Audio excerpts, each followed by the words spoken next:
ko po dalawang tulong ng eskwela sa ating komunidad. Unang-una, binalik yung pag-asa sa maraming tao.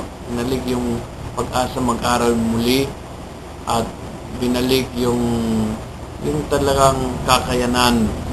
Binalik yung mga pakakataon sa mga tao na umaasa pa at may pangarap pa sa buhay. At pangalawa, nakatulong ang eskwela sa parokya namin para ma-organize din yung mga out-of-school youth at makilala namin sila kung sino talaga sila, kung sino-sino ay talagang interesado para yung mga programa din na makakatulong sa kanila ay mapunta sa mga taong talagang handang tulungan dahil handang din tumulong sa sarili.